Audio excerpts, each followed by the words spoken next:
The question for the guys at home is laying out the leadership tiers, how they work, structured, and how it trickles down. Yeah, so it's, if you're going from the whole club, it's probably the CEO, or it's actually the board. The board sits above everyone, and you've got your CEO, and then it's pretty much CEO to really football manager and Simo, our coach, and then coach to leadership group and line coaches, and then from there it's down to the playing group. Simo's very much everyone's can have an opinion. He wants to hear what we all think, and then he'll pretty much make the decision based on our opinions and what we think. Sometimes too many opinions makes it very hard to make a decision. You're not going to please everyone. But yeah, he's pretty much got his core group. It's pretty much the leadership group. It's his core group which he'll make a decision based off.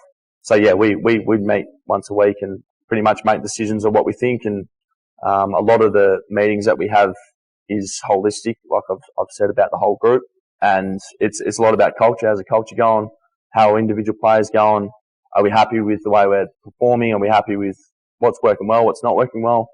It's actually very much, which I've found on a couple of foundation boards, and it is very similar to board meetings. You know, minutes are taken sometimes on what we're talking about, but it's very much what's working well, what do we need to fix, and how we need to fix it. And then we sort of have objectives from there, and each individual has something they need to sort of nut out throughout that week. And then yeah, it's weekly meetings. We'll be doing the leadership stuff weekly, if not 2 or 3 times a week. He'll call a quick one if we need to have a quick chat. But he's very much communicating with us, daily, weekly on different levels. But yeah, it goes board, CEO, then Simo. Simo's pretty much internals, footy stuff. Obviously, CEO is more holistic with the whole direction of the footy club off the field, and he sort of lets Simo do his thing with the boys. Halfway through this year, I think it was. I'd imagine most teams would be going through it, but that was a big, massive mindset change, and it's one of the great. I love it. It's a great analogy. That was pretty much what some teams do, go out not to lose because they can't win.